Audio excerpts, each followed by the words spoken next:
There is this weird thing that happens when you start healing. You think it's going to be this straight line, like you just read enough, meditate enough, do inner child work, and boom, you're healed. But then a few years go by and you realize you still get triggered. You're still scared of things that shouldn't scare you. You still shut down in relationships. You still carry this ache in your chest that you can't fully explain. And you start wondering, am I doing something wrong? Why hasn't this worked yet? Honestly, I still have those moments. And if you feel stuck, this video is for you. Part 1. You learned to survive before you could even speak. A lot of the stuff we are trying to heal as adults wasn't a decision we made. It was our body protecting us before we even had words for what was going on. We became hyper-aware, people pleasers, overachievers, emotionally numb, quiet, invisible. And it worked. That version of you kept you safe.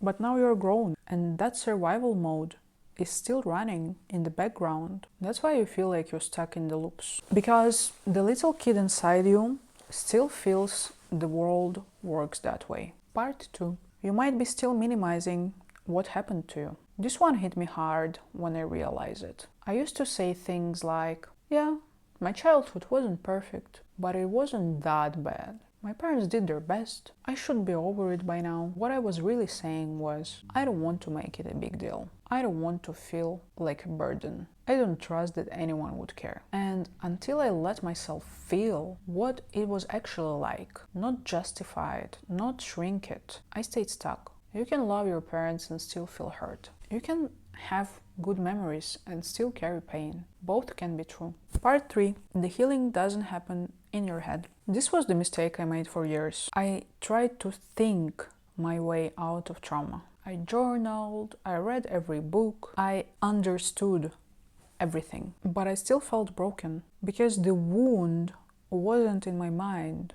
It was in my body. The tightness in my chest, the panic or anxiety that came out of nowhere, the way I would freeze in relationships or feel like crying when someone raised their voice. Healing started when I stopped trying to fix myself like a project and just started being with myself, like a scared little girl who needed comfort and not criticism. Part 4. You don't have to be angry forever, but you might need to be first. A lot of us skipped anger. We went straight to compassion, like we're all Buddhas. Forgiveness, yeah? We understood our parents' trauma, we saw their pain, we justified everything they did to us, but no one did it to us. And that's why it stays frozen inside. You might need to be pissed off. Not might. You need to be pissed off. You need to admit that you were hurt. You need to let that scream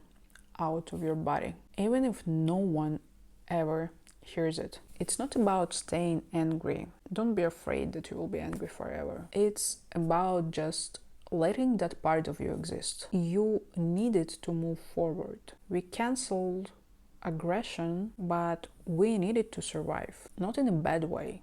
Like, you're not supposed to be a dick to someone, but in assertive way. Part 5. You're not healing wrong. You're just going deeper now. If you're feeling worse lately, if the sadness is heavier, the old memories are coming back, that doesn't mean you failed. It means you're safe enough now. Safe enough to feel what you couldn't back then. And yeah, that part sucks. I know. It's confusing and it's lonely and exhausting, but it's also progress. The kind of progress you won't see on Instagram Reels. You're not broken. You're just finally being honest with yourself. Real healing isn't aesthetic, unlike my hairstyle for today. It's not a morning routine or a perfectly written journal. It's crying in your car. It's saying no for the first time and shaking afterwards. It's sitting with emotions that make zero sense, but still honoring them. It's letting your body catch up to what your mind has known for years. So if you're in that place, the messy middle, you're not behind. You're not failing. You're doing the real work. Keep going.